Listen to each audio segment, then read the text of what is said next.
할렐루야, 참 좋은 저녁입니다. 너무 더웠는데 지금 밖에 비가 내려서 조금 시원해진 것 같아요. 여러분, 저는 여러분과 오늘 함께 요한복음 12장 24절의 말씀을 보려고 합니다. 요한복음 12장 24절입니다. 오늘 이 말씀으로 내가 죽어야 할 곳 내 아이라는 제목으로 함께 말씀을 나누려고 합니다. 여러분, 아이들에게 절대적으로 필요한 것이 무엇입니까? 아이들에게 절대적으로 필요한 것, 엄마입니다.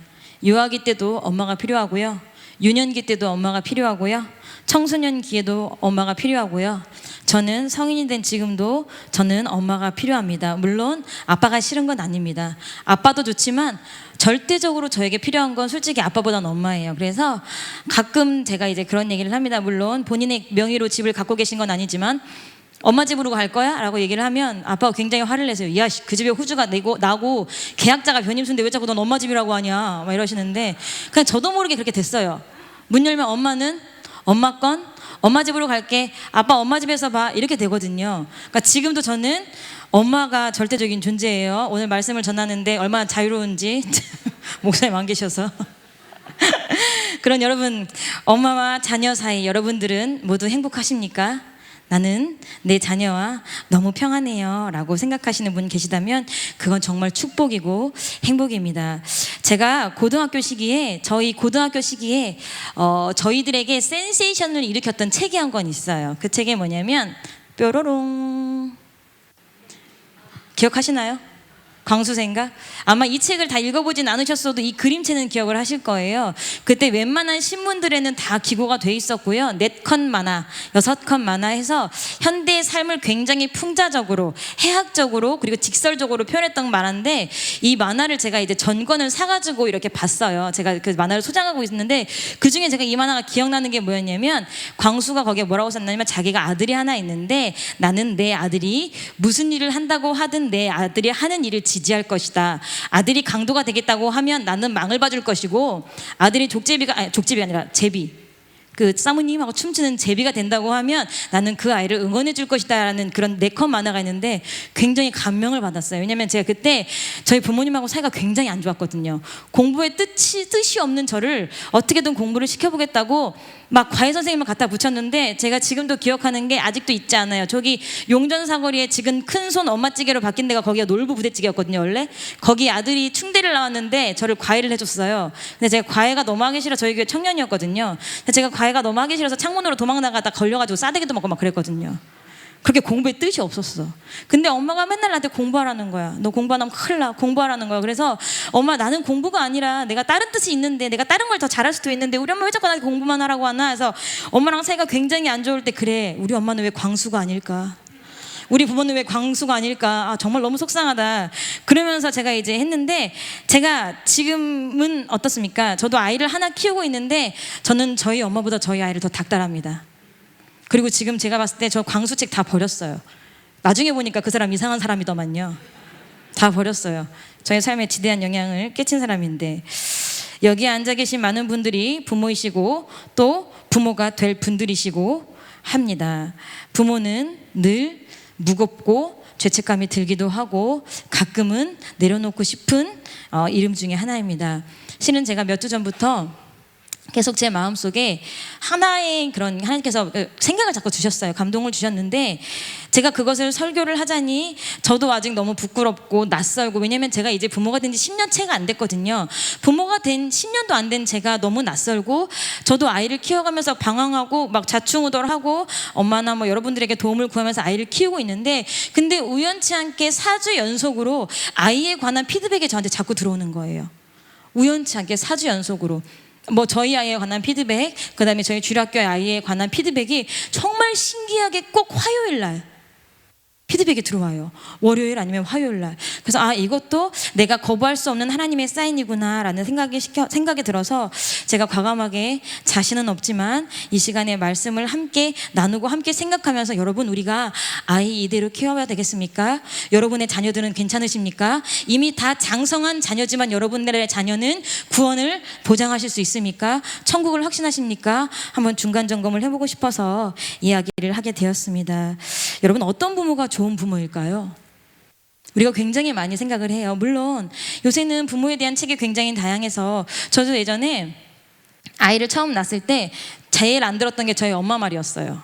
아이를 낳고 제일 안 들었던 게 저희 엄마 말이었고, 그 다음에 제가 신봉했던 게 베이비 위스퍼. 우리 젊은 엄마들 다 아실 거예요. 베이비 위스퍼 골드 막 해가지고 쭈르륵 시리즈로 나온 거. 그거 보고 애가 울면 안아주면 안 돼. 애는 4시간 간격으로 젖을 먹어야지. 그럼 애가 잠을 자 발바닥을 때려서 깨워야 돼. 막 이러면서 나만의 규칙으로 세상에 말하는 대로 애를 키웠어. 왜? 나는 좋은 엄마가 되고 싶으니까. 근데 우리 엄마가 키우는 건 약간 조금 옛날 방식인 것 같고, 요새 애들은 그렇게 키우면 안 될 것 같아서 제가 나름 책을 찾아보면서 굉장히 많이 고민을 했었거든요. 그렇게 좋은 부모가 되기 위해서 여러 가지 책도 읽고, 아이와 뭐 보내는 시간이 많아야 좋은 부모다 하고, 제가 또 우리 아이만큼은 내가 못 누린 것을 누리게 해주겠다 해가지고, 제가 굉장히 직구를 좋아하는 여자였어요. 여러분 직구가 뭔지 아세요? 그 직구 외국 사이트에 제가 직접 구매하는 거예요. 그것도 언제? 11월 달에 블랙 프라이데이 때 가격 막 다운될 때. 그래서 저희 아이 막 개 폴로 막 눈에 막 더러운 것들이 혈안이 돼가지고 좋은 음식을 먹이고, 그리고 저희 아이는 유기농이 아닌 걸 먹어본 적이 없어요. 재수없죠? 유기농이 아닌 걸 먹어본 적이 없어요. 그 유기농도 유기농 인증된 거, 농부가 자기 사진 찰칵 찍은 거, 그런 것만 먹여서 키웠어요. 그리고 제가 저희 아이를 데리고, 말도 못하는 그 아이를 데리고 막 리드믹스라든가 막 문화센터 엄청 많이 다녔어요. 야, 문화센터도 급이 달라. 이마트는 가면 안 되겠어. 막 이러면서 막 타임월도 다니고. 문화센터도 왜? 좋은 엄마가 돼보고 싶었기 때문입니다. 여러분, 근데 그렇게 하니까 좋은 엄마가 됐던가요, 제가? 아니요. 제가 당한 건 참패였어요. 참패. 제가 아직도 기억나는 게, 타임월드에 문화센터를 갔습니다. 타임월드예요. 여러분, 타임월드라고요. 지금 신세계 백화점이 있어서 그 아성이 무너졌지만 타임월드예요. 타임월드 문화센터를 갔는데 발레복 막 했어요. 근데 애들이 풍선을 하나씩 들고 다니는 거예요. 풍선을. 이름 뭐 메이커는 말씀드리지 않겠어요. 풍선 하나씩 들고 다니는데 저희 아이가 그 풍선이 갖고 싶다는 거예요. 엄마가 공룡 풍선 사주면 안 될까? 아니, 저 풍선이 갖고 싶은데. 엄마 저거 타도 돼요. 엄마가 다른 풍선을 사주면 안 될까? 저 풍선을 갖고 싶은데. 근데 그 풍선이 뭐냐면 어떠한 매장에서 무언가를 구매해야 주는 풍선이었어. 근데 그게 제일 비싼 메이커였어요. 타임월드에서 아이 메이커 치고는. 근데 제 형편으로는 아이 메이커 치고는 그쪽에서 살 수 있는 게 양말밖에 없더라고요. 그런데 제가 정말 미쳤죠. 몇 개월 못 신을 양말을 몇만 원을 주고 사서 풍선을 우리 아이에게 안겼습니다. 저는 풍선을 7만 원을 주고 샀습니다.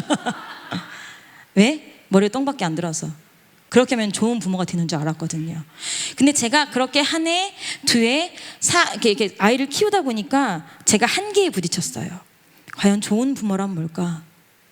내 아이에게 무엇을 주어야 나는 좋은 부모일까? 말씀으로 키우려고 했었는데 내가 지금 어디 와 있지? 내가 엄마들하고 몰려다니면서 무슨 짓을 하고 있는 거지? 우리 신랑이 저한테 그랬거든요. 야, 너 말씀으로 키운다며. 너 말씀으로 키운다며. 야, 말씀을 알아들을 때 말씀으로 키우는 거야. 막 제 이랬거든요. 그래서 저 어렸을 때 정말 부끄러운 얘기지만, 제가 주일학교를 담당하기 전까지는 저는 사랑의 주일학교를 보낸 적이 없어요. 왜? 집이 멀다는 이유로. 집이 너무 멀은데 주일학교 예배가 9시더군요. 죄송합니다. 전자에 보낼 수가 없네요. 그리고 정말 무책임하게 제가 주일학교 사역을 하면서 어쩔 수 없이 아이를, 제가 그래서 지금 생각해보면 제가 주일학교 사역자가 된 거는 하나님이 저에게 일을 맡기시려는 게 아니라 불쌍한 저희 아이를 살리기 위해서 주일학교 사역을 맡기셨구나라는 생각을 하기도 하거든요. 여러분, 좋은 부모란 무엇일까요? 특히 크리스천 부모로서 좋은 부모란 무엇일까요? 저는 그 해답을 오늘의 말씀에서 찾았습니다. 12장 24절 한번 다시 보겠습니다. 시작. 내가 진실로 진실로 너희에게 이르노니 한 알의 밀이 땅에 떨어져 죽지 아니하면 한 알 그대로 있고 죽으면 많은 열매를 맺느니라. 여러분, 우리가 자연을 보면 엄마를 파먹고 나오는 것들이 되게 많아요. 우렁이도 그렇다고 하고 가시고기도 그렇다고 하는데, 여러분, 자녀는 우리를 먹고 자랍니다. 우리가 썩을 때, 우리가 정말 그리스도의 복음 안에서 완전히 썩을 때 우리 자녀가 비로소 열매가 되는 거예요. 오늘 좀 어렵지만 그 얘기를 함께 하려고 합니다. 여러분, 첫 번째, 우리는 아이를 가르쳐야 돼요. 먹고 살 방법을 가르쳐야 돼요. 무엇을 먹고 살 방법을 가르쳐야 돼요? 우리가 많은 사람들이 아이들을 가르칩니다. 과외를 막 시켜요. 사교육을 하기도 합니다. 왜 가르칩니까? 이 아이가 장성해서 중학교를 가고 고등학교를 가고 대학교를 가고, 대학교를 못 가더라도 어느 정도 일정 지식 수준을 가지고 자신의 전문적인 직업을 가지라고 우리가 부단히 노력하고 가르칩니다. 그래서 막 빚도 져가면서 대학 대출금까지 갚으면서 부모들이 특히나 유리 없이, 한국은 얼마나 교육률이 높아요. 자녀를 가르칩니다. 자녀를 가르쳐서 자녀가 무엇을 해요?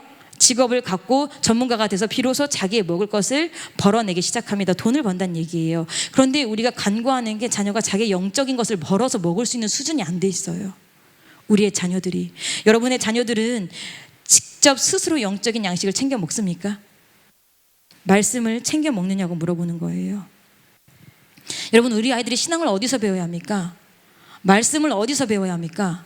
여러분, 첫 번째 기관이자 하나밖에 없는 기관이에요. 그것은 가정이에요. 특히 엄마 밑에서 말씀을 배워야 돼요. 특히 엄마 밑에서 신앙을 배워야 돼요. 교회는 너희가 가정에서 신앙생활을 어떻게 하고 있냐 점검하는 데 지나지 않아요. 여러분, 일주일 내내 세상에서 살아요. 일주일 내내 세상에서 엄마랑 부대끼며 살아요. 학교에서 살아요. 근데 일주일에 딱 한 번 주일날 와가지고 말씀 듣고 하는 게 아이에게 정말 교육이 되겠습니까? 전혀 되지 않아요. 오히려 부모 말보다는 선생님의 말을 더 잘 듣고 학교 선생님 말을 더 잘 들어요. 왜? 요새는 학교 선생님하고 있는 시간이 더 길어지니까. 여러분, 그런 아이들이 교회에 와서 신앙적으로 성숙한다? 여러분, 욕심이 너무 과하신 거예요. 잘못 생각하시는 거라고요. 여러분의 일을 목사님 말씀하신 것처럼 직무유기하시는 거예요. 여러분의 아이들은 생명의 말씀을 스스로 찾아 먹을 준비가 되어 있습니까? 그렇게 가르치고 계십니까?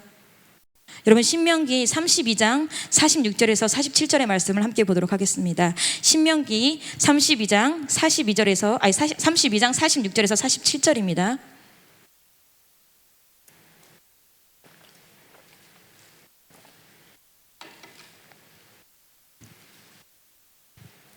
자, 찾으셨으면 함께 읽겠습니다. 시작. 그들에게 이르되 내가 오늘날 너희에게 증거한 모든 말을 너희 마음에 두고 너희 자녀에게 명하여 이 율법의 모든 말씀을 지켜 행하게 하라. 이는 너희에게 허사가 아니라 너희의 생명이니 이 일로 인하여 너희가 요단을 건너 얻을 땅에서 너희의 날이 장구하리라. 여러분, 율법의 모든 말씀을 지켜 행하게 하래요. 가르쳐서. 이것이 허사가 아니래, 헛일이 아니래요. 뭐래요? 생명이래요. 너희의 생명이 될 것이래요. 말씀을 가르치고 말씀을 지키게 하는 것이 결코 헛된 일이 아니라 세상에서 썩어질 것이 아니라 불필요한 일이 아니라 생명이 될 거래요. 여러분들 생명의 말씀이 여러분들의 생명이신 걸 믿습니까? 인정하십니까? 그러면 여러분의 아이들도 그렇게 인정할까요? 여러분의 아이들은 나는 핸드폰이 아니고 친구가 아니고 돈이 아니고 먹을 게 아니고 하나님의 말씀이 진짜 생명이라고 인정할까요? 우리가 아이를 바르게 가르쳐야 되는 이유가 또 있어요. 다른 종교에 비해서요, 기독교는요, 가정교육, 특히 신앙교육에 실패했습니다. 뉴스를 하나 보시겠습니다. 여러분, 잘 보이시나요? 2022년 6월 28일 기사예요. 호주 기독교 인구가요, 사상 첫 50% 밑으로 하회했어요. 무슨 말이에요? 호주의 기독교 인구가 50% 밑으로 늘었대요. 그 뒤에 보세요. 이슬람교, 힌두교 급성장했대요. 물론 이게 외국에서 이 나라에 들어와서 살기 때문에 그렇기도 해요. 그런데 말이 앞뒤가 안 되는 게, 여러분 생각해 보세요. 제가 힌두교예요. 제가 이슬람이에요. 근데 기독교 문화권에 살아요. 그러면 내가 힌두교를 지키겠어요? 힌두교를 포기하고 나도 모르게 기독교 문화에 젖어들겠어요? 나도 모르게 기독교 문화에 젖어드는 게 원래 바른 순리예요. 그런데 그렇게 되지 않고 오히려 뭐가 돼요? 제가 여기에 짧아서 못 올렸는데, 호주에서 스스로 기독교라고 한 인구의 비율이 사상 처음으로 50%를 밑들어왔고요. 5년마다 실시하는 조사에서요, 1966년까지만 해도요, 내가 기독교인이라고 말하는 사람이 90% 이상이었어요. 지금 몇 년 지났어요, 우리? 불과 50년 지났어요. 근데 뭐가 된 거예요? 40%, 50%도 안 남은 거예요. 근데 힌두교하고 이슬람은 급성장했어요. 걔네들은요, 다른 나라에 가서도, 어떤 문화권에 가서도 엄마가 자녀를 정말 가르쳐요. 매일 코란을 읽히고 매일 예배하게 해요. 정해진 시간에 기도하게 하고. 그러니까 타문화권, 그리스도권, 기독교 문화권에 가서도 뭐 하는 거예요? 자기는 이슬람인 거예요. 힌두교인 거예요. 오히려 전도하고 오히려 뭐예요? 사원을 세우는 거예요. 여러분, 호주가 우리의 마지막 보루였어요. 영국이 무너졌어요. 기독교 국가였다가. 독일이 무너졌어요. 유럽이 모든 땅이 무너졌어요. 남은 미국 국가 지금 무너지는 거 여러분 눈으로 보고 계시잖아요. 그 다음 마지막 보루가 호주였어요. 호주도 이제 믿는 사람이 50%가 되지 않아요. 근데 더 놀랍고 기가 막힌 건, 저 50% 안에 뭐만 있는 줄 알아요? 기독교만 있는 거 아니에요. 천주교 포함되어 있고요, 성공회 포함되어 있고요, 각종 이단이 포함되어 있어요. 그러면 실질적으로 프로테스탄트, 우리처럼 기독교를 믿는 사람들은요, 채 30%, 20%가 되지 않는다는 얘기예요. 여러분, 우리나라 사정이 다를 거라고 보십니까? 우리나라 실태를 보도록 하겠습니다. 중고생 500명에게 신앙생활에 가장 큰 영향을 준 인물이 누구인지 설문조사를 했습니다. 그 다음이요. 조사 결과에 따르면 어머니를 뽑은 중학생이 32%로 가장 높았대. 그러니까 나의 신앙생활에 있어서 가장 절대적인 역할을 하는 게 32%가 어머니라는 거예요. 그 다음은 누구일까요? 중고등학생들이 신앙생활에 가장 영향을 준 사람이 2위가 목회자였고요. 3위가 아버지였어요. 누구? 2위가 목회자, 불쌍하지만 3위가 아버지. 아빠가 열심히 신앙생활해도 소용없다는 거예요. 누가 절대적이라는 거야? 엄마가 절대적이라는 거예요. 그 다음 페이지요. 청소년의 약 8%만 교회의 친구와 선후배라고 했어. 그러니까 많은 사람들이 교회 친구 때문에 신앙생활 하는 줄 알지만 아니야. 착각이야. 그건 전체 청소년 중에 4%밖에 안 돼요. 누가 절대적이에요? 32%는 엄마가 절대적이에요. 그 다음 페이지 보여주세요. 성인이 되어서도 교회에 출석할 것인가에 대한 질문에 10명 중 4명은 교회를 이탈할 우려가 있다는 것으로 드러났대요. 그 다음 페이지요. 계속 다닐 것 같다는 답변은 62%에 그치고 그만 다닐 것 같다 혹은 잘 모르겠다고 답변한 학생들이 38%나 되어서 우려하는 성도님들이 굉장히 많습니다. 그 다음 페이지요. 현 대한민국 청소년들의 복음화율이 2.7%라고 합니다. 2.7% 100% 중에서. 그 다음 페이지가 더 놀라워요. 그 다음 페이지 띄워주세요. 선교학에서, 여러분 선교를 나가는 우리 선교학에서 복음화율이 3% 미만인 민족은요 미전도 종족으로 일컫는데요. 그럼 우리 청소년들이 지금 2.7%밖에 예수를 믿지 않아요. 그러면 우리는 선교를 이제 누구 해야 되는 거예요? 청소년들 해야 되는 거예요. 청소년들이 예수를 믿지 않는 미전도 종족이라는 거예요. 이제 우리의 실태가 이렇다고요. 어느 선교사님이 말씀하셨습니다. 오늘날 선교지의 땅끝은 바로 자녀의 방이라고 하셨어요. 자녀의 방.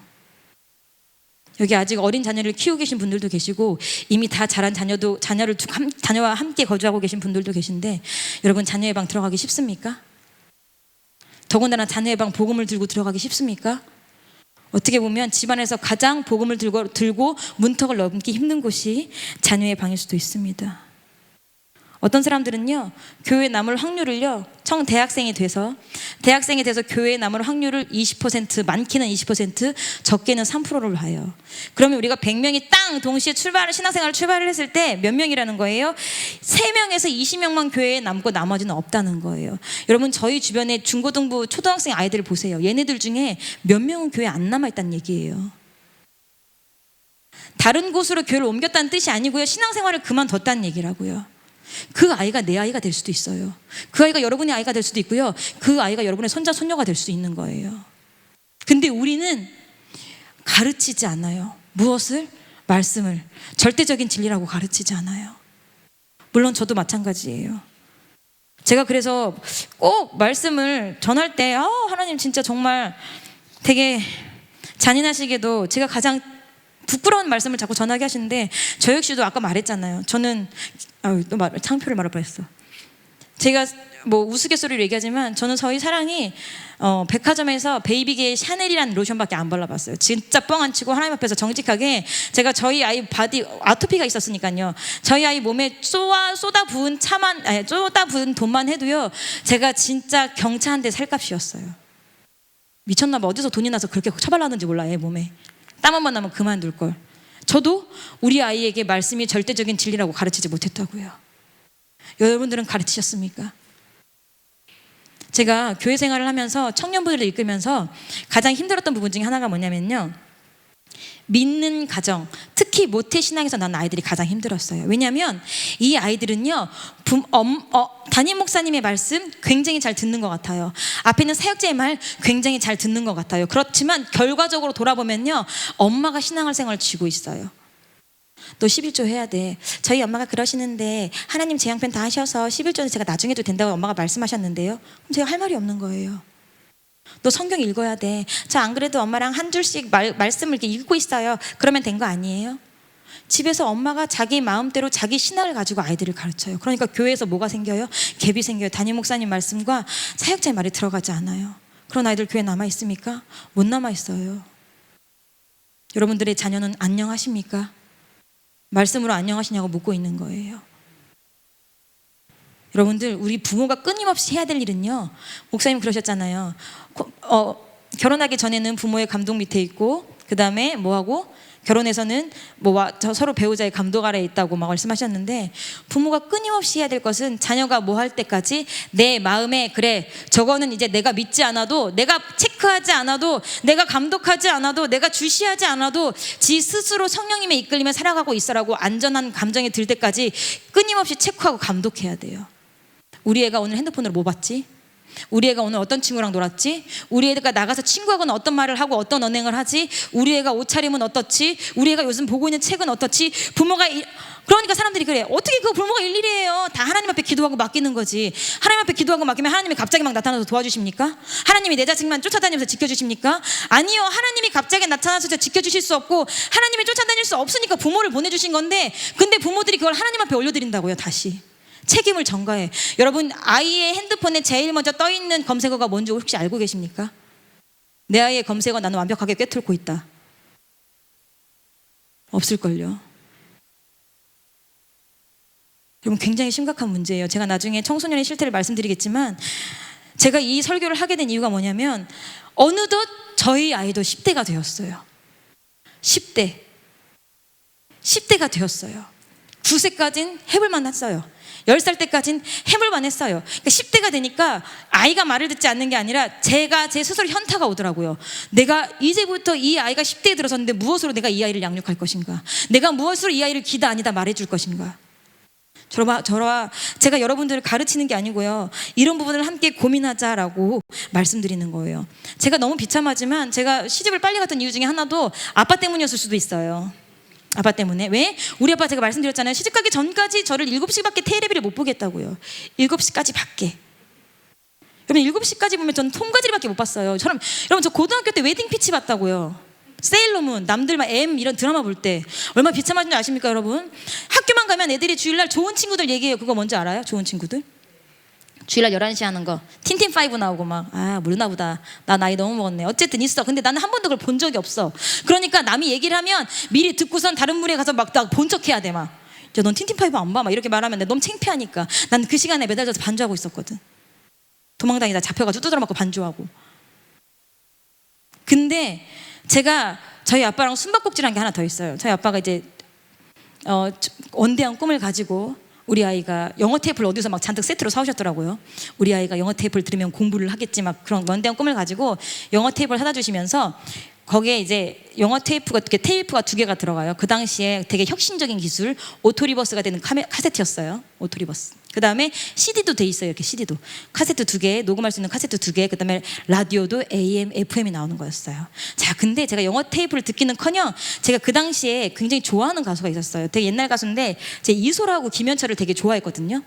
그래서 막 미친 애처럼 막 비가 막 오는데 레코드판 아저씨, 그때는 저희는 음악사가 있었으니까 음악사에 김현철 포스터가 붙어있는데 아저씨가 그걸 안 뜨는 거야. 우리 현철 오빠가 막 비를 맞고 있더라고. 아저씨, 김현철 오빠가 비를 맞고 있잖아요. 말하면서 뭐 포스터 떼서 안에다 넣어주세요. 근데 그거 나중에 보니까 김정일 걔네들이 막 현수막 갖고 울고 막 우리 아바이 수령님 한다는데, 거기서 내 모습 보고 네, 미쳤네 막 이랬었는데, 어쨌든 제가 그렇게 CD를 좋아해서 없는 돈에 남의 돈을 가져다가 CD를 샀다고요.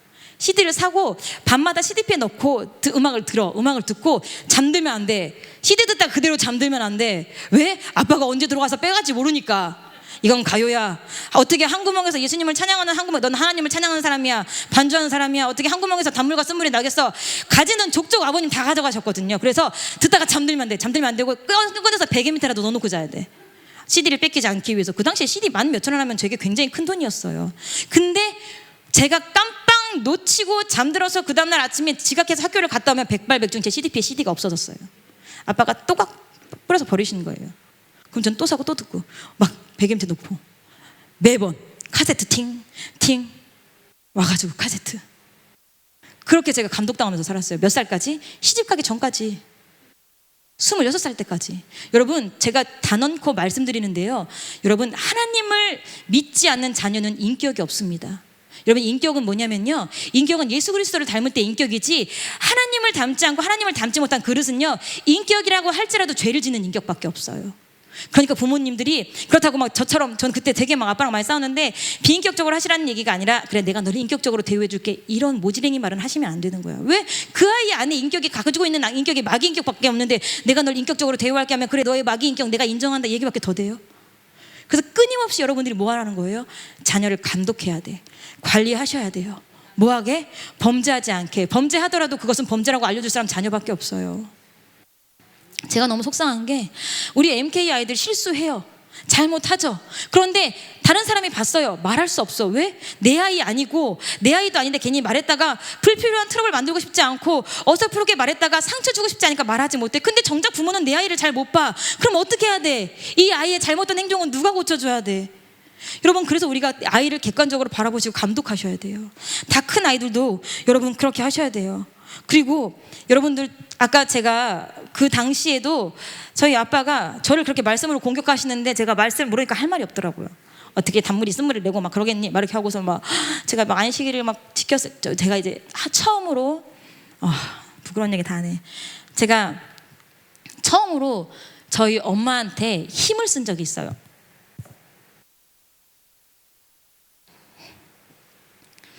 너무 죄송하고 진짜 하나님 앞에 정말 죄송해 너무 회개했는데 제가 처음으로 저희 엄마한테 완력을 쓴 적이 있어요. 제가 엄마를 너무 화가 나서 잡아서 밀쳤거든요. 그때 저희 아빠가 저한테 절대 화내지 않으셨어요. 절대 화나지 않으시고 저한테 뭐라고 하셨냐면, 저만 따로 부르셔서 너는 두 가지 중에 하나 선택해. 성경의 부모를 칭찬은 돌로 맞아 죽으라고 했는데 지금 네가 나한테 돌로 맞아 죽거나 아니면 내 자식을 하지 마. 두 가지 중에 하나 선택해. 제가 그때 너무 무서웠어. 진짜 너무 무서웠어. 제가 나중에 저희 엄마한테 사과는 드렸어요. 근데 그런 식으로 늘 말씀으로 저를 치시니까 제가 할 말이 없는 거예요. 왜냐면 제 심중에 어렸을 때부터 자이든 타이든 말씀이 진실이야, 말씀을 어기면 지옥 갈 거야 라고 말하는 걸 들어왔기 때문에 그 말씀에 제가 반박할 수 없더라고요. 그러니까 여러분들도 자녀를 키우고 자녀를 훈육하시고 자녀를 가르치실 때 무엇으로 가르치셔야 돼요? 무엇으로 훈육하셔야 돼요? 말씀으로 훈육하셔야 돼요. 그래서 우리가 말씀을 읽고 말씀을 암송해야 돼요. 잠깐만, 너 말 안 들었지? 잠깐 기다려봐. 내가 그거 어디서 본 것 같은데 그게 어디 있더라? 이러면 이미 끝난 거야. 그래서 우리 부모가 끊임없이 말씀을 읽고 말씀으로 아이를 키운다는 게 뭐냐면 말씀을 훈육하는 거예요. 저희 아빠 따박따박 제가 아빠 나 주일날 하기 싫은데 주일은 네가 반주하지 않아도 주일을 하는 날이기 때문에 너는 제사장의 딸로서 레위인이기 때문에 어쩌고저쩌고 막 듣기 싫으니까 알겠어요, 할게요. 왜? 설교를 교회에서 들으면 되는데 집에서 또 설교를 시작하시니까 자, 너 성경 갖고 와봐 막 이러시면서. 그래서 제가 말씀으로 혼나고 말씀으로 징계받고 말씀으로 훈육되었기 때문에 지금도 저는 하나님 말씀이라면 두려워서 떠는 부분이 있어요. 근데 여러분은 어떻게 훈계하세요? 자녀를 훈계하실 때 말씀으로 훈계하세요? 세상의 지식으로 훈계하세요? 엄마의 감정으로 훈계하세요? 엄마 아빠의 도덕적 잣대로 훈계하세요? 그러니까 우리 아이들이 말씀이 생명이라고 생각하지 못하는 거예요. 그러니까 우리 아이들이요, 교회에서는 말씀이 필요하고 세상에선 다른 게 필요하다고 느끼는 거예요. 여러분, 첫 번째, 아이를 말씀으로 기르시는데 여러분들이 썩어지셨으면 좋겠습니다. 두 번째, 여러분들의 아이, 여러분들의 자녀 꿈을 이루는데 여러분들은 사용하셨으면 좋겠어요. 여러분, 아이들에게 꿈이 있나요? 내 아이에게 꿈이 있습니다. 전 지금도 꿈이 있어요. 전 지금도 꿈이 있어서 저희 아빠랑 먼 길을 왔다 갔다 할 때 그 꿈을 나눠요. 그러면 저희 아빠도 주책맞게 자기의 꿈을 저한테 얘기하세요. 내 꿈이 먼저인데? 막 이러면서 아빠 꿈은 안 이루어질 것 같은데? 막 이러면서 안 하는데 어쨌든 전 지금도 꿈이 있어요. 저희 아빠한테 얘기해요. 기도해 주세요. 얘기해요. 여러분, 아이들의 자녀의 꿈이 있습니까? 제가 되게 놀라운 건요, 부모들이 그렇게 얘기를 해요. 광수와 똑같은 거예요. 내 아이가 하고 싶다는 걸 나는 지지하겠다. 내 아이가 하고 싶다는 걸 나는 지지할 거고, 내 아이가 하는 게 범죄만 아니라고 한다면 나는 내 아이가 하고 싶은 걸 하도록 기도해주고 후원하겠다. 굉장히 좋은 말 같은데 시작부터 잘못됐어.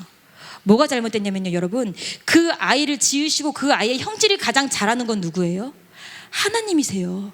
아이의 미래를 계획하고 아이의 꿈을 계획할 때 하나님과 함께 시작해야 돼요.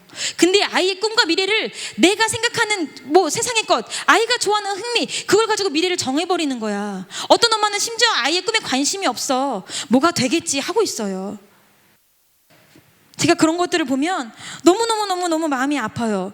저도 저희 아이에 대한 꿈이 있어요. 우리 아이하고 얘기해요. 근데 저희 얘기는 귓등으로도 안 들어요. 어린 시절 저와 같이. 그렇지만 끊임없이 얘기해요. 언젠간 하나님이 내가 갖고 있는 이 꿈, 이 아이에게 어떤 꿈인지 알려주실 때가 올 거고 하나님께서 그 꿈을 이루실 거라고 저는 믿어요. 왜? 제가 경험한 거니까요. 여러분, 제가 어떤 사람이 책에서 표현을 했는데 뭐라고 표현했냐면요, 부모는요 보물찾기 해야 된대요. 무슨 보물찾기? 하나님께서 내 아이에게 무엇을 숨겨두셨나, 어떤 보물을 숨겨두셨나 보물 찾는 역할이래요, 부모가. 여러분 자녀들에 대한 보물 다 찾으셨습니까? 저는 정말 제가 이 자리에서 매번 얘기도 했지만, 저는 제가 드릴 말씀이 굉장히 많아요. 제가 얼마나 범죄하고 얼마나 살았고 내가 어떤 쾌락을 즐기면서 여기까지 왔는지 여러분들에게 낱낱이 설명할 수 있어요. 근데 여러분들 심령이 상할까 봐 제가 안 하는 거예요, 여러분 차 안에서. 근데 여러분, 그렇게 제가 바닥의 인생이고 정말 거꾸러지고 진짜 말도 안 되게 살고, 제가 여러분 학교를 고등학교 때 제대로 가본 적이 없어요. 저는요 아침에 시간을 지켜서 학교 가는 것보다 제가 늦어서 제가 지각을 해서 선생님한테 맞는 것보다 8시 반까지 학교 가는 게 더 무서운 애였어요. 차라리 내가 자고 싶은 거 자고 학교 가서 맞는 게 더 편한 애였다고요, 제가. 그런 저를, 정상적이지 않은 저를 키우시는 부모님은 어땠을까요? 근데 그런 저에게도 부모님은 보물을 발견하신 거예요. 제가 모든 걸 다 버리지 않는 성격 중에 하나인데, 제가 저번에도 말씀드렸지만 통지표를 제가 가지고 있어요. 다. 지금도 통지표를 가지고 있는데, 초등학교 1학년 때부터 6학년 중학교 때까지 가지고 있고, 특별히 공부 잘하는 것은 제가 막 공부 잘했던 성적표는 제가 막 코팅 전해놨어요, 추잡스럽게. 근데 어쨌든 거기에 보면 저희 부모, 그러니까 거기 써 있어요. 가정에서 학교로, 학교에서 가정으로 써 있는데, 시내는 이렇게 활동합니다. 선생님이 이렇게 정자체를 쳐주시고, 저희 아빠가 굉장히 명필이지 않으십니까?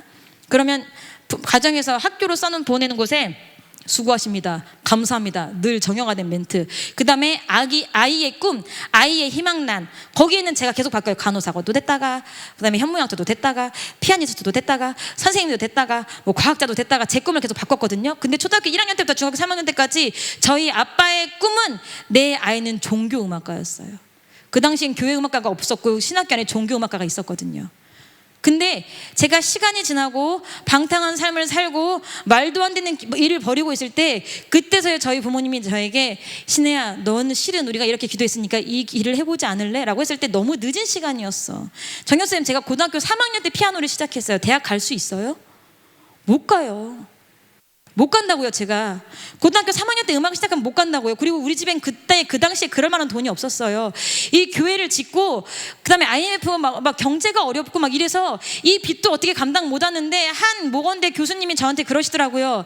1,000만 원을 가져다 주면 내가 이 아이를 대학교에 보내주겠다고. 여러분 1,000만 원이 무슨, 그때 당시에 저희가 제가 잘 기억은 안 나지만 저희 집 생활비가 100만 원 200만 원 할 때 여러분 1,000만 원이 어디 있습니까? 1,000만 원을 가져와야 내가 너를 대학교에 입학시켜 주겠다고 했어요. 근데 우리 부모님은 내가 방황하고 삶을 제대로 못 살고 하나님 앞에 범죄하는 삶을 사니까 하나님께서 너를 부르시고 내가 하나님 앞에 너를 드리겠다고 서원한 그 길을 한번 걸어보려고 하셨던 거예요. 근데 정말 하나님의 놀라우시면 그때부터 시작됐습니다. 제가 1,000만 원 저도 들었어요. 저 미친 거 아니야? 저기서 또라이야? 우리 엄마 아빠 행세가 안 보여? 어떻게 우리 엄마한테 1,000만 원 달라고 해? 안 할 거야. 안 하고 돌아왔는데, 그때부터 하나님이 일하기 시작하셨는데, 말도 안 되게 저 멀리에서 모건대에서 작곡을 전공한 선생님을 붙여주시고요. 그 선생님이 우연치 않게 저의 음악 노트를 발견하게 하세요. 제가 그때 취미가 작곡이었어요. 굉장히 우아한 척 하느라고. 그래서 작곡을 막 끄적끄적 했는데 그 선생님이 저희 음악 노트를 보시더니, 사모님 이 아이 작곡에 전공 좀 뭐가 있다고? 재능이 있는 것 같은데요. 작곡을 한번 시켜보겠죠. 아니 실은 이렇게 했었는데, 그러면 제가 한번 가르쳐 보겠습니다. 그래서 그 선생님이, 물론 저희 엄마가 나중에 살해하시는지는 모르겠지만 거의 돈을 안 받으시고 저를 완전히 일주일 내내 끼다시피 하셔가지고 저를 가르쳐 주셨어요, 작곡을.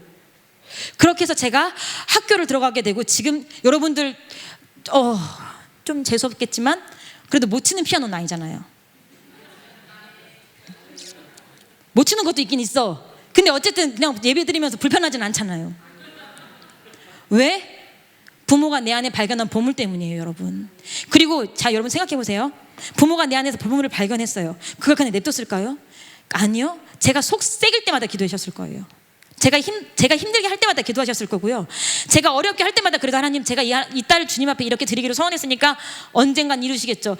그렇게 했기 때문에 그 기도가 언제 열매를 맺은 거예요? 1998년에 열매를 맺은 거예요. 그래서 제가 국악본으로 학교를 들어간 거고요.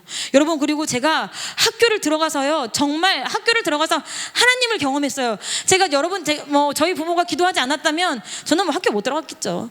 그냥 직장 생활 하다가, 방탕한 생활 하다가 그렇게 넘어갔겠죠. 근데 제가 학교를 들어가고, 하나님의 놀라운 기적, 학교를 들어가고 그 학교에서 예수님을 만나고 제가 180도 변해요. 정말 인격적으로 예수님을 만났거든요. 그리고 나서 잠깐 2년간 또 타락하지만 그래도 다시 정신 차리고 주님 앞에 돌아와요. 그리고 주님 앞에 지금처럼 살고 있어요. 여러분, 내가 나를 만든 건요, 우리 부모님이세요. 그 부모님 누가 붙여주신 거예요? 하나님이 붙여주신 거예요. 여러분, 아직도 자녀에 대해서 꿈이 없으시고 자녀의 꿈을 뭔지 모르겠다고 말씀하시는 분들은요, 하나님이 뜻이 있고 계획이 있으셔서 여러분들에게 자녀를 붙여주셨는데 여러분들이 직무유기하시는 거예요. 내가 너무 먹고 살기 바빠서 내가 나의 삶 때문에 아이를 미처 관찰하지 못하고 돌아보지 못한 거예요. 저희 어렸을 때는 그런 얘기 되게 많았어요. 하나님, 피아노 학원을 할 때도 저는 우리 아이 반주자 시키고 싶어서요. 그런 얘기 굉장히 많았어요. 저는 우리 아이 목사님 되면 좋겠어요. 이미 태어날 때부터 나시린처럼 하나님 앞에 드리기를 작정하고 태어난 아이들이 많았어. 그렇기 때문에 신학하는 아이들도 많았고 목회하는 아이들이 많았어요. 근데 요새는 어떻게 키워요? 네가 하고 싶은 거 해. 네가 하고 싶은 거 해. 엄마가 네 재능 개발해서 네가 하고 싶은 거 해. 네가 하고 싶은 거 해. 뭔가 좀 다르지 않습니까? 여러분들은 자녀 계획, 자녀의 미래의 성공, 그 출발선을 어디다 두십니까? 우리의 형제를 가장 잘 알고 내 자녀를 나보다 더 잘 알고 계시는 주님과 함께 시작하시기 바랍니다. 그리고 주님께서 부어주신 거룩한 꿈, 주님께서 주시는 그 계획, 아이와 나누기 바랍니다. 요새 애들 되고 싶은 게 뭔지 알아요? 주님. 무슨 주님? 건물 주님. 요새 애들 뭐 되고 싶은지 알아요? 크리에이터, 마리 크리에이터지, 유튜브. 꿈이 다 그거야. 보고 자란 게 그거밖에 없고 세상에 듣는 게 그거밖에 없어. 하나님보다 높은 게 건물주님이라고. 그러니까 다 건물주 되고 싶은 거예요. 그 웃지 못할 얘기 있잖아요. 저는 재벌 2세가 되고 싶은데 아빠가 열심을 내지 않으세요. 농담처럼 들지 마시고 여러분들의 아이들의 꿈, 여러분들이 어떻게 심어졌나 한번 확인해 보시기 바랍니다. 예레미야 33장 2절에서 3절 말씀을 함께 보시겠습니다.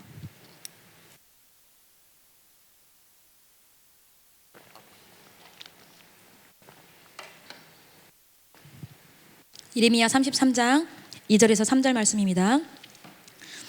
말씀 찾으셨으면 띄워주셨으면 좋겠습니다. 다 같이 읽겠습니다. 시작. 이를 행하는 여호와, 그것을 지어 성취하는 여호와, 그 이름을 여호와라 하는 자가 이같이 이르노라.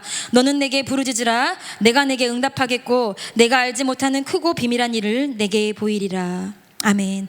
이를 행하는 여호와, 그것을 지어 성취하는 여호와, 그 이름을 여호와하는 자가 이같이 이른대요. 여러분, 예레미야서가 어떤 말씀이에요? 쫄딱 망했어. 남유다 북이스라엘 쫄딱 망해서 나라가 없어지고 막 다 끌려갔어. 그런데도 불구하고 하나님은 회복시키시겠다. 너희들이 돌아오면 회복시키겠다는 얘기예요. 아무것도 보이는 게 없는데 회복시키겠다는 얘기예요. 여러분들 자녀 중에 이미 끝났다고 생각하는 자녀가 있을 수 있어요. 내 자녀 너무 늦었어. 아무것도 보이지 않아. 제가 신앙생활 할 것 같지 않은데, 제가 하나님 앞에 돌아올 것 같지 않은데. 그런데 여러분, 그런 상황에서도 일을 행하는 여호와, 그것을 지어 성취하는 여호와가 그의 일을 이루시래요. 우리가 할 건 뭐예요? 너는 내게 부르짖으라. 내가 내게 응답하겠고 내가 알지 못하는 크고 비밀한 일을 내게 보이리라. 여러분, 자녀에 대한 기도는 끝이 없어요. 내가 죽기 전까지, 걔가 죽기 전까지는 자녀에 대한 기도는 끝이 없다고요. 여러분, 부모가 어떻게 해볼 수 없습니까? 부모 손은 이미 떠났습니까? 여러분, 그래도 기도하면요, 히브리서 11장에 나오는 사람처럼 기도로 키운 자녀는요, 부모가 어떻게 못해보는 자녀가 아니라 세상이 감당 못할 자녀가 되는 거예요. 복음으로 세상이 감당 못할 자녀가 되는 거예요. 근데 우리가 기도하지 아니하고 하나님하고 함께 이 아이를 양육하는 단계에서 출발하지 않았기 때문에 아이가 내 손을 떠나버린 거예요. 여러분의 아이는 어디 있습니까? 여러분들이, 제가 아직도 잊지 못하는 것 중에 하나가, 지금도 저를 만들었던 건 저희 아빠의 기도라고, 분명 엄마도 기도하셨겠지만 아빠는 굉장히 싫어하는데 또 아빠의 도움 또 많이 받았어요. 아빠가 제가 새벽 예배만 끝나고 오시면 제 머리에 손 놓고 기도하셨어요. 새벽 예배만 끝나고 오시면 제 머리에 손 놓고 기도하셨어요. 왜? 제가 그때는 아빠를 마주할 자신이 없고 마주할 시간도 없었고 마주할 이유가 없었어요. 왜냐면 예수님을 안 믿는 내가 목사를 마주할 일이 뭐가 있습니까? 안 그렇습니까? 나만 보면 너 죄 지었어, 너 회개해야 돼, 천국 가야 되라고 말하는데, 아빠가 아닌 목사님을 내가 마주할 일이 없잖아요. 아빠가 들어오면 저는 문 닫고 들어가면 돼요. 아빠가 아니면 아빠가 주무실 때 들어오거나 1시에, 아니면 아빠가 나가실 때 들어오거나 새벽 4시 반에. 그렇게 아빠를 피했어요. 근데 잠은 집에서 자니까 새벽 예배 갔다 오시면 제 머리에 손을 얹고 기도하시는 거예요. 기도. 제가 어렸을 때 저희 부모님은 바쁘셨습니다. 목회하시느라 바쁘셨어요. 목회하시느라 바쁘셨다고요. 그래서 저를 돌아가면서 저와 둘째 동생, 셋째 동생을 돌아가면서 많은 성도님들이 사랑으로 키워주셨어요. 우리 뭐 허정순 권사님, 돌아가신 전화순 권사님, 그다음에 우리 유양선 집사님, 굉장히 많은 분들이 저희들을 양육하는 데 도와주셨다고요. 그럼에도 불구하고 내 안에 부모에 대한 그 어떻게 안 되는 갈증이 있잖아요. 갈망이 있잖아요. 근데 저희 부모님이 저희가 잠들면 와서 머리에 손 얹고 기도하셨어요. 각방마다 다니시면서. 물론 울컥해서 막 나도 모르게 그래 이렇게 쓰레기같이 그만 살고 아빠 나를 위해 이렇게 열심히 기도하는데 다시 잘 살아봐야겠다 막 울컥 눈물이 나면 내가 잠에서 깬 걸 들키지 않으려고 막 잠잔 척하고 뒤돌기도 하고 했지만 그 기도가 오늘 저를 만들었다고 저는 단언할 수 있습니다. 여러분 제가 얼마나 쓰레기 같은 삶을 살았는지 개인적으로 오시면 제가 다 말했습니다. 우리 권은희 집사님 자꾸 전사님 무슨 죄를 지었다고 하는데 너무 궁금해요 막 이러시는데 제가 나중에 개인적으로 말씀드리겠습니다. 여기 저의 쓰레기 같음을 가장 잘하시는 분이 웃고 계시네요. 여러분 기도하면요 자녀는 바뀌어요. 기도하면 자녀는 바뀌어요. 다 큰 자녀도 기도하면 바뀌어요. 어떻게 못해볼 자녀도 기도하면 바뀌어요. 여러분 기도를 끊지 마시기 바랍니다. 내 자녀가 지혜가 없어요. 그럼 지혜를 달라고 기도하세요. 내 자녀가 한창 공부해야 되는데 집중력이 없어요. 그럼 집중력을 달라고 기도하세요. 내 자녀가 핸드폰을 못 끊어요. 그럼 핸드폰 끊어지게 해달라고 기도하세요. 내 자녀가 나쁜 친구들하고만 어울려요. 그러면 그 친구들을 끊어주든지 내 자녀가 그 친구들의 흥미를 잃게 되는지 계속 기도하세요. 우리 자녀들은 신앙이 아직 깊지 않아요. 그래서 기도로 도우라고 부모를 보내주셨으니까 여러분들이 기도하시면서 뭐 하셔야 돼요? 아이가 스스로 기도할 때까지 여러분들이 기도로 도와주셔야 돼요. 할 게 많은데 벌써 시간이 야속하군요. 중간에를 띵겨 먹고 자 여기 그러실 거예요. 나는 자녀도 다 키웠고 내 자녀는 나보다 신앙생활을 더 잘해요. 내 자녀는 문제없어. 뭐 끝까지 내가 자녀를 위해 기도해야겠지만 천국 갈 걱정은 없어 하시는 분들도 있어요. 나는 끝났어. 자, 그런 분들을 위해서 히스기야 왕을 한번 살펴보려고 합니다. 여러분 히스기야 왕 여러분 다 아시죠? 어떤 왕이에요? 아수르의 사네립이 막 쳐들어왔을 때 열심히 기도해가지고 천사가 적군을 싹 죽이는 기도의 왕이었죠. 그 다음 또 뭐 했어요? 우상을 타파하고 하나님의 제단을 다시 하나님의 성전을 다시 중수하고 우상을 모두 끊어버린 왕이었어요. 그리고 또 뭐예요? 병에 걸려서 넌 죽을 거야 했는데 끊임없는 기도 정말 불같은 기도로 하나님의 생명을 연장해 주신 유례없는 히스기야 왕이었어요. 근데 굉장히 신앙적으로 뛰어난 왕이었지만 히스기야 왕이 뭐에 실패했어요? 자녀 교육에 실패했어요. 그의 아들이 누구예요? 므낫세. 북이스라엘 말고 남유다에서 유래를 찾아볼 수 없이 악한 왕이 므낫세예요. 그래서 하나님이 어느 정도로 화가 나셨냐면 북이스라엘은 다 여로보암 때문에 나쁜다. 여로보암의 죄를 하고 하는데 하나님이 이 므낫세가 등장하고 나서 뭐라고 열왕기 하에 기록되어 있냐면 므낫세의 죄악으로 말미암아 내가 이 분을 놓치지 않을 거라고 그랬어요. 므낫세의 죄악으로 말미암아 내가 내 화를 멈추지 않을 거라고 그랬어요. 그래서 끝까지 므낫세가 바벨론의 포로로 잡혀갔다가 다시 돌아와서 막 회개를 해요. 하나님 잘못했습니다 하고 잠깐 그가 하나님 앞에 회개한 삶을 살지만 그 아들 아몬이 등장하잖아요. 아몬이 등장하면서 아몬은 또 어떻게 해요? 하나님을 떠난 삶을 살아요. 그래서 결국 그 대가 이어지면서 멸망하게 돼요. 이 므낫세가 어느 정도로 악한 왕이었냐면 우상 숭배는 말할 것도 없고요. 자기의 아들을 뭐 했어요? 우상의 제물로 불바쳐서 죽이고요. 어떤 성경에 보니까 많은 구약학자들이 말하기를 이사야 선지자를 톱으로 쓸어 죽인 게 므낫세일 것이다라고 얘기를 하더라고요. 성경을 근거로 유출을 했을 때 그렇게 악한 왕이 나왔어요. 근데 이 악한 왕의 시작은 누구부터냐면요 히스기야 왕부터예요. 여러분 열왕기하 20장 19절을 함께 보시겠습니다. 열왕기하 20장 19절입니다.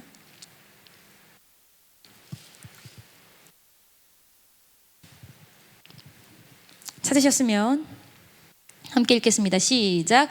히스기야가 이사야에게 이르되 당신의 전한 바 여호와의 말씀이 선하니이다 하고 딱 가로되 만일 나의 사는 날에 태평과 진실이 있을진데 어찌 선하지 아니하리요 하니라.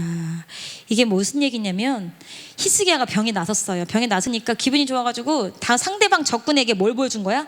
모든 걸 다 보여준 거야. 혼자 기분 좋아서 막 교만에 가득 쩔어가지고 막 내가 곳간에 내 성전에 내 이렇게 많이 했어. 그러니까 이사야가 와가지고 당신 뭐 하는 거냐? 당신 하나님이 살려주신 거 아니냐? 근데 당신 어떻게 적군에게 교만할 수 있냐? 하니까 당신 그래서 당신의 나라가 망할 것이다. 당신의 나라가 당신의 아들 때부터 기울 것이다 라고 이사야가 얘기하니까 히스기야가 하는 말이 그거예요. 오, 그래요? 오케이.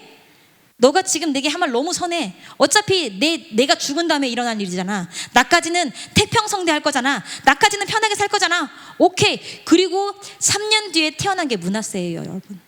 그리고 그 므낫세 때 정말 하나님께서 징계하시고 치셨습니다. 여러분, 내 자식은 안전해. 나의 삶은 끝났어. 이제는 뒤따라오는 젊은 사람들이 기도할 일이지. 이제 아기를 키우는 사람들이 기도할 일이지. 내 자식은 다 컸고 내 자식은 신앙생활 잘해. 나만 잘하면 되는데 우리 집에선. 아유, 요새 애들 참 부모가 어떻게 저렇게 키우나 몰라. 그렇게 말씀하시는 분들은 히스기야 왕하고 똑같은 분들이신 거예요. 여러분, 우리 교회 다음 세대가 없습니다. 대한민국에 다음 세대가 없습니다. 아까 제가 PPT 자료 보여드렸잖아요. 다음 세대가 없어요. 다음 세대가 없는데 여러분 세대 태평성대하고 끝나면 행복하십니까? 나는 영적 부흥의 흥왕기를 누렸으니까 나는 행복하다고 끝내실 수 있습니까? 우리가 다음 세대를 준비해야 돼요. 여러분, 요즘 10대 얼마나 무섭습니까? 요즘 10대 키워드가 3개가 있어요. 보여주시겠어요? 이 뉴스 보셨나요? 이 뉴스 혹시 보신 분들 손 한번 들어보시겠어요? 이게 뭐냐면요, 회사에서 일하고 있는데 중학생 와가지고 제가 누구누구 친구인데요, 당신의 아들이 도박빚 500만 원을 빚졌으니까 갚으세요 라고 한 거예요. 그러니까 아빠 깜짝 놀란 거예요. 얘가 무슨 도박빚을 졌지? 인터넷 게임을 하는데 홀짝 맞추는 단순한 게임인데 그거에 10,000원, 20,000원씩 거는 거예요. 근데 그게 눈덩이처럼 불어나가지고 애들이 사채를 갖다 쓰는 거예요. 그래서 집에 가서 아빠가 얘기한 거야. 너 뭐 한 거야? 너 어떻게 된 거야? 아무리 그렇다고 해도 그렇지, 어떻게 친구가 아빠 직장까지 찾아와서 그렇게 하게 만들어? 근데 그 아들이 더 놀라운 말. 왜 아빠? 나도 내 친구 아빠 회사 가서 500만 원 받아왔는데.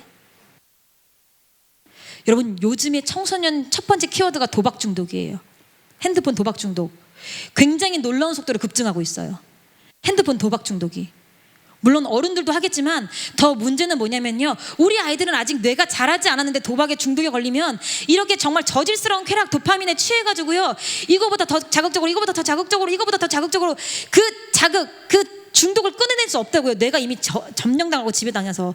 여러분들 도박하셔도 돼요. 여러분들 게임하셔도 돼요. 왜냐하면 이미 여러분들의 뇌는 굳어져가지고요, 도파민이 그렇게 나오지도 않을 뿐더러 도파민 중독에 그렇게 취약하지 않아요. 근데 우리 10대는 안 그렇더라고요. 20대 초반의 남자애들은 안 그렇다고요. 요즘 10대 도박 중독 굉장히 큰 위험입니다. 그 다음에 요즘에 떠오르는 급부상하는 또 하나의 키워드가 있어요. 보여주세요. 여러분, 10대 청소년 마약에 노출되다. 저게 21년 자료인데요, 경찰청이 제공한 자료예요. 제가 저걸 낱낱이 읽어드리려고 했는데 어디 있는지 모르겠네요. 1층에 놓고 봐요. 저게 무슨 얘기냐면 21년도 자료인데, 저 때는 애들이 펜타닐을 가지고 했어요. 펜타닐이 뭐냐면요, 디스크 허리 치료하시는 분들, 암 환자, 말기 환자, 너무 고통이 힘들어서 너무 어쩔 수 없이 고통을 참을 수밖에 없는 사람들은 등에 붙이는 펜타닐 패치를 준대요. 근데 그게 일반 헤로인, 그러니까 우리가 흔히 말하는 히로뽕보다 100배가 높은 마취력과 그 다음에 중독력을 가지고 있는 거예요. 근데 애들이 제가 허리에 디스크가 있는데 너무 아프니 저걸 처방해 주세요 해서 거짓말로 처방을 받거나, 할머니가 암에 걸렸는데 그 할머니의 암에 걸린 펜타닐을 훔쳐다가 자기도 복용하고 친구들도 나눠주는 거예요. 마시는 거예요. 자기가 중독을 한 거예요. 근데 22년에 올해 더 놀라운 일이 벌어났잖아요. 그쵸? 고등학교 3학년이 마약 총책인 뉴스 보셨어요? 너 또 안 갖고 왔니? 안 띄워주나? 고등학교 3학년이 이번에 마약 사범을 잡았는데 고등학교 3학년이 마약 총책이래요. 마약 총책인데 걔가 예전에는 우리 국내에서 유통되는 펜타닐로 했다면 걔는 인터넷, 그러니까 다크넷, 경찰들이 찾기 어렵고 힘든 어두운 다크넷을 가지고 해외에서 필로폰, 그 다음에 헤로인, 이런 걸 다 자기가 수입을 한 거예요. 수입을 해서 청소년들에 파는 거예요. 인터넷으로, 텔레그램으로. 근데 그것을 운반하고 인출해주고 하는 거 10대니까 할 수 없잖아. 누가 해? 20, 30대가 한 거예요. 고등학교 3학년짜리 18짜리 밑에서. 근데 문제는 뭐냐면요, 10년 전에 우리나라의 10대 청소년의 마약 사범이요 41명이었대요. 그것도 굉장히 높은 수치예요. 10년 전에. 근데 지금은 10대 마약 사범이 450명으로 늘었어요. 10년 만에. 여러분, 되게 미국 얘기 같지 않으세요? 굉장히 손쉽게 살 수 있다는 거예요. 근데 너무 놀라운 사실은 90년대만 해도 마약은 40, 50대들이 했어요. 돈이 있고 한 40, 50대. 근데 그게 2000년으로 들어오면서 30대가 됐어요. 근데 요즘은 20대예요. 잡히는 마약 사범은 1위가. 연령대가 20대가 잡힌다는 건 무슨 말이냐면 이 아이들이 10대 때부터 마약을 즐겼다는 거예요. 10대에 처음으로 마약을 접했다는 거예요. 그리고 제가 차마 사진을 못 갖고 왔는데 또 요즘 아이들이 이게 키워드는 성중독. 핸드폰을 끊을 수가 없어요. 핸드폰에서 나오는 음란한 것들을 끊을 수가 없어요. 자녀를 두신 분들 간곡히 부탁드립니다. 여자아이들 키우시는 부모님들은요, 여자아이들의 옷차림 관심 가져주셔야 돼요. 너무 짧은 옷, 너무 비치는 옷 그렇게 입으면 안 돼. 그건 세상을 따라가는 거야. 남자아이를 키우시는 부모님들, 남자아이들의 방에 문짝을 떼버리시기 바랍니다. 방에서 혼자 뭐 하는지. 아이들의 핸드폰 체크하셔야 돼요. 제가 저희 아이도, 저는 반대를 했지만 어쨌든 저희 아이도 제가 핸드폰을 사주고 나니까요 굉장히 놀라운 현실이 났어요. 아이가 이동할 때 위험할까 봐 핸드폰을 사준 거잖아요. 근데 너무 신기한 건 아이는요 엄마 전화 빼고 다 받아. 엄마하고 부모 전화만 안 받아. 친구 전화는 다 받아. 친구 카톡과 메일에는, 문자에는 대답 되게 빠르게 해. 엄마 메일, 엄마 카톡, 아빠 메일, 아빠 카톡에만 대답 안 해요. 여러분 보세요. 우리 어린아이 키우는 부모님들, 제가 아까 말씀드린 이 세 가지가요 요새 키워드인데 이게 몇 대라고요? 10대 키워드라고요. 10대 급부상하고 있는 여러분들, 우리 청소년들은 귀를 막으시고 제 말이 믿기지 않으시면 집에 가셔서 네이버로 성중독 이러고만 쳐보세요. 그럼 굉장히 많은 아이들이요, 굉장히 많은 10대들이요 네이버에 물어봅니다. 네이버라고 말해도 돼? 내년에 물어봅니다. 내년으로 하면 안 되겠는데? 어쨌든 거기에 물어봅니다. 제가 성중독인가요? 저는 성중독인 것 같은데 제가 어떻게 하면 좋죠? 근데 거기 밑에 기가 막히게 댓글 다는 거 다 좌파 것들. 성중독은 위험하긴 하지만 혼자서 깨끗한 손으로 하면 안전할 수 있어요. 다 좌파들. 아이들이 물어볼 데가 없는 거야. 엄마 아빠가 날 이상한 눈으로 쳐다보니까 물어볼 데가 없는 거야. 그만큼 관계가 막힌 거야. 제가 얼마 전에 어떤 집사님한테 여쭤봤던데, 여러분 자녀의 2차 성징 알고 계십니까? 2차 성징을 겪는 내 아이가 지금 어떤 상황인지 알고 계시냐고요. 10대 부모님들 광고하면 안 돼요. 20대 부모님들도 마찬가지예요. 성인 인증할 수 있는 나이예요. 성인이라서 뭐든 못할 수가 없는 나이예요. 그런데도 불구하고 아직 장가가지 않고, 아직 내가 너의 권리를 아내에게, 너의 와이프에게 이양하지 않았으니까 너 핸드폰 갖고 와봐. 너 요새 핸드폰으로 뭐하니? 왜? 우리가 내 아이를 도덕적으로 바르게 키우기 원한 게 아니라 천국을 가야 될 거 아니에요. 여러분 자녀는 천국 간다 치면 내 손자 손녀는 천국을 가야 될 거 아니에요. 저희 안에서 자란 고등학교 여자아이들이 낙태는 해도 된다 그랬어요. 그렇게 말씀을 듣고 하는 여자아이들이요, 왜 낙태를 하면 안 돼요? 낙태해도 되죠. 원치 않는 아이 가져서 실수했는데 그래서 그 아이 나면 여자의 인생이 너무 불쌍하잖아요. 낙태는 해도 되죠. 그 아이들에게 여러분 뭐라고 말씀해 주시겠어요? 그 여러분 자녀예요. 여러분 자녀라고요. 여러분 우리 교회도 여기서 저희가 정신 차리지 않고 재정비하지 않으면 다음 세대가 없습니다.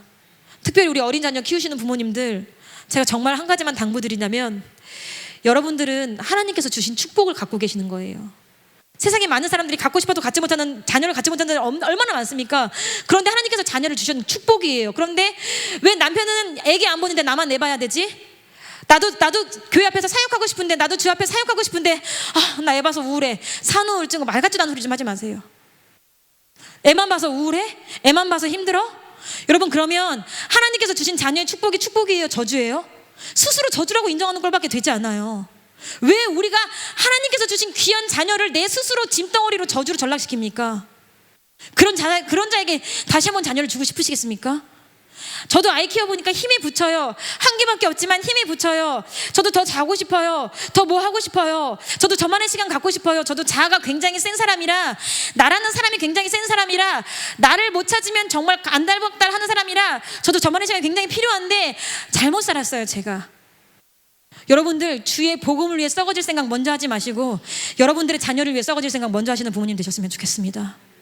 내가 내 자녀를 위해 썩어지는 게 어떤 거냐면, 내 아이 내가 보호해야지, 어머 저 사람이 우리 아이하고 안 놀아주네, 이런 게 썩어지는 게 아니에요. 그 아이가 잘못 보고 있는 왜곡된 시각, 세상만 바라보고 있는 그 눈, 그 아이 안에 성령이 없음, 그것을 우리가 말씀을 부단히 얘기해주고 부단히 말씀을 깨우쳐서 뭐 하자고? 그 아이에게 말씀을 녹여주자고요. 우리 김소율 엄마 옆으로 오세요. 뻘떡 일어나서 엄마 옆으로 오세요. 김범식 어딨어? 뻘떡 일어나서 엄마 옆으로 오세요.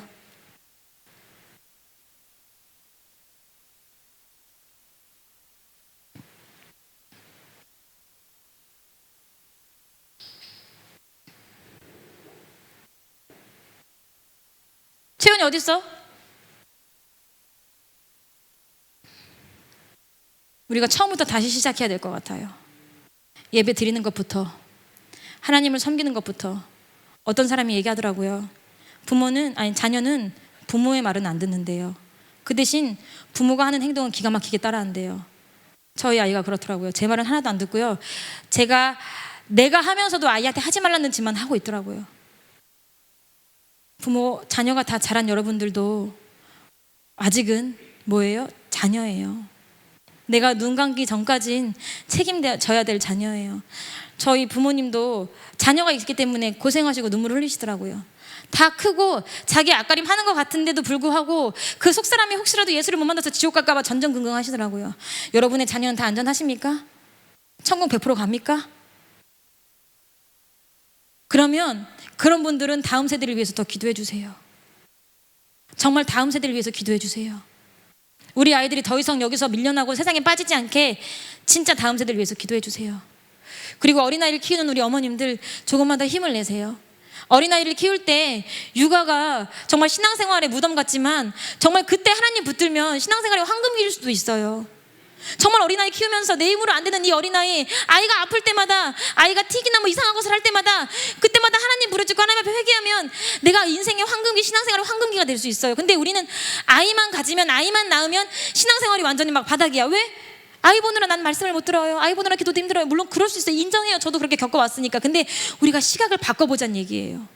내가 그렇게 짐처럼 키운 아이인데 그 아이가 하나님 말씀이 좋겠습니까? 그리고 우리가 부모가 되려고 준비하시는 분들, 여러분들은 하나님 앞에 분명하게 내가 어떤 부모가 되겠다, 두 부부가 내가 말씀으로 가르칠 건데 어떤 말씀으로 가르치겠다 확실하게 정립하셔야 될 것 같아요. 제가 좋은 땅을 하면서 저희 부모님들에게 다 물어봤어요.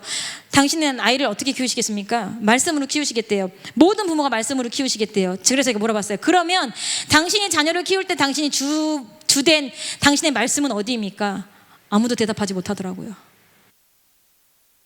말씀으로 키우시겠다고 애쓰시는 여러분들, 어떤 말씀에 근거하여 아이를 키우십니까? 여러분들이 포기할 수 없는 그 한 가지 기준은 무엇입니까? 잘 먹여야 해요. 잘 입혀야 해요. 공부도 잘 시켜야 해요. 근데 그것만큼 영적인 훈련도 가르쳐야 해요. 내 아이가 30이 넘었는데요, 그래도 부모가 말씀해 주셔야 돼요. 내 아이가 40이 넘었는데요, 그래도 부모가 가르쳐 주셔야 돼요. 왜? 30살짜리는 혼자 스스로 천국 갈 수 있습니까? 40살짜리는 아무도 가르쳐 주지 않는데 혼자 천국 갈 수 있습니까? 아니요. 그리고 여러분들, 제가 지금 이렇게 말씀드리는 거 직장 다 그만두고 애 키우라는 얘기 절대 하는 거 아니에요. 하나님이 각자에게 부어주신 대로 일해야 돼요. 일하지만 그러면 다른 엄마들보다 조금 더 바쁘면 돼요. 내가 다른 엄마들보다 조금만 더 바쁘면 돼요. 다른 엄마들 일 없어서 일주일 내내 아이하고 붙어있을 동안에, 그래 나는 주말에 딱 30분은 우리 아이하고 함께 성경을 읽어보자. 그래 나는 주말에 우리 아이하고 딱 30분 동안, 아니면 나 일주일에 한 절만이라도 우리 아이하고 내가 말씀을 외워보자. 그렇게 말씀이 기준이 되는 거 보여주자. 그래 내가 다른 거 몰라도 예배 가운데만이라도 내가 우리 아이 내가 옆에 끼고 예배를 한번 가르쳐보자. 여러분들이 아니면 여러분들의 자녀는 그 누구도 책임지지 않습니다. 그리고 하나님 분명히 여러분들에게 물으실 것입니다. 내가 이러한 계획으로 너에게 자녀를 3명이나 줬는데 그 자녀들 다 어떻게 했니? 하늘의 밀알이 땅에 썩어져 죽지 않으면 열매가 없어요. 우리가 많은 사람들이 주의 큰 복음 앞에, 굉장히 큰 사역에, 사람들 앞에 있는 사역에는 내가 기꺼이 나를 헌신하지만 내 자식은 뒤쳐요. 그래 다 말씀을 왜곡해요. 하나님이 키워주시겠지. 아니요, 하나님이 키우라고 우리를 붙여주신 거예요. 너가 키우라고 하나님이 나한테 주셨는데 자꾸 하나님이 키워주시겠지, 그럼 하나님 굉장히 황당한 거야. What? 내가 너한테 줬잖아. 너가 키워서 나의 일꾼 만들으라고. 여러분 혹시 아시는지 모르겠지만 송금순 여사님이 계십니다. 혹시 아십니까? 송금순 여사님이 계시는데 늦게 예수를 믿기 시작하셨어요. 늦게 예수를 믿기 시작하셨는데 그럼에도 불구하고 아무도 알아주지 않는 이름이지만, 아무도 모르는 이름이지만 철저하게 예수를 부인하고 철저하게 우상 숭배하던 그 가정에서 정말 다른 사람에게 놀라운 복음을 전하는 목회자를 2명이나 키워냈습니다. 우리 할머니예요. 우리 할머니. 아무도 기억하지 않잖아요, 우리 할머니. 근데 우리 담임 목사님, 그리고 앞으로 개척을 준비하시는 우리 변학수 목사님, 그 사람들을 통해 한번 봐보세요. 한 알의 밀이 땅에 떨어져서 죽는 건요, 이런 일들을 말하는 거예요. 우리 할머니 굉장히 무식하셨는데 제가 가끔 할머니 때문에 굉장히 놀랄 때 많아요. 저희 할머니가 저희 온몸을 주무르시면서 기도할 때마다 우리 할머니 못 배우신 분이 많나? 어쩜 성경을 처음부터 이렇게 끝까지 말씀하시면서 기도하지? 30분씩. 제가 막 어렸을 때 여기 허리가 너무 아팠거든요. 허리가 아파서 막 울면 저희 할머니 저랑 함께 사실 때 할머니 우리 신내 여기 5번 척 주고 쪄주시고 6번 척 주고 쪄주시고 우리 신내가 이 허리로 앉아가지고 하나님을 반주할 때만 30분씩 40분씩 저렇게 주무시면 기도하셨어요. 자녀를 위한 그런 기도가 있었기 때문에 목회자가 2명이나 나왔어요. 여러분 자녀 한번 봐보세요. 내 자녀 중에 목회자가 될 건가? 여러분 기도 없이 불가능해요. 엄마가 자녀를 위해 복음을 물고 기꺼이 죽을 때 그 자녀가 다음 세대를 낳습니다. 그 자녀가 열매가 되어서 하나님의 놀라운 일들을 합니다. 여러분들과 제가 이제 와서 주의 놀라운 일들은 못해도요, 우리에겐 아직 희망이 있어요. 씨앗이 남았어. 어떤 씨앗? 자녀란 씨앗이 남았어요. 여러분 정말로 자녀를 위해서 기도해 주시기 바랍니다. 그리고 여러분들이 움직여 주시기 바랍니다. 난 기도했으니까 끝? 아니요. 기도했으면 여러분들이 그 기도대로 움직여야 돼요. 많은 사람들이 기도하면 하나님이 움직이실 줄 아는데 아니요. 잘못됐어요. 기도하면요, 하나님이 주신 능력으로 내가 움직이게 되는 거예요. 하나님이 주신 지혜로 내가 움직이는 거예요. 하나님이 주신 능력으로 내가 나의 삶을 결단하고 움직이는 거예요. 근데 나는 기도만 하면 하나님이 어디서 짠짜라짠짠짠 매직쇼처럼 다 끝내주실 줄 알아. 아니요. 내가 너를 통해서 일하려고 하는데 너는 기도만 하고 아무것도 행동하지 않구나. 여러분 정말 자녀를 위해 눈물 흘리는 기도, 눈물 뿌리는 기도. 제가 얼마 전에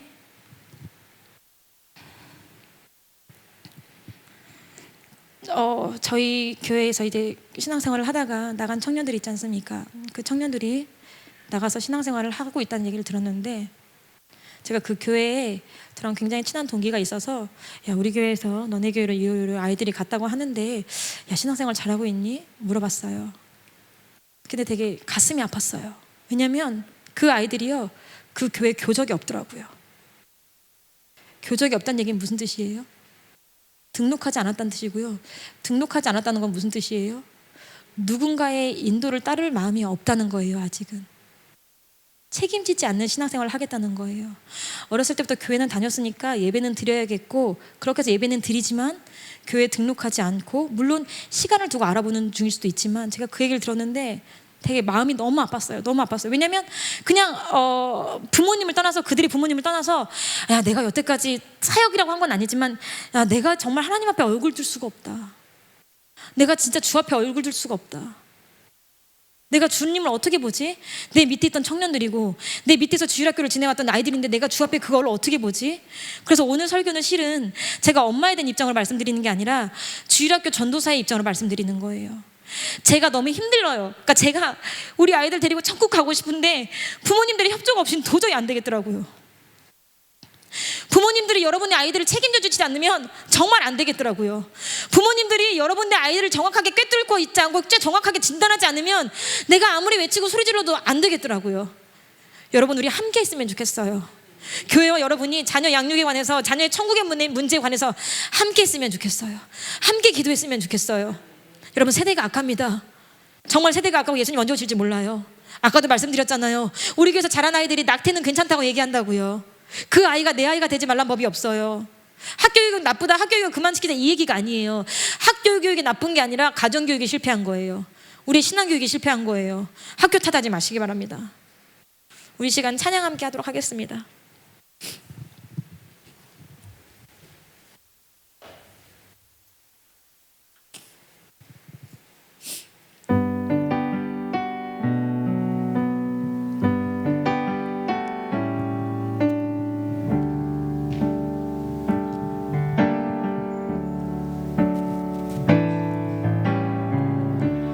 세상을 구원하기 위해 흘려야 할 피가 필요하다면 죄인을 대신하기 위해 희생의 제물 필요하시다면 내 생명 재단 위에 드리니 재단 위에 드리니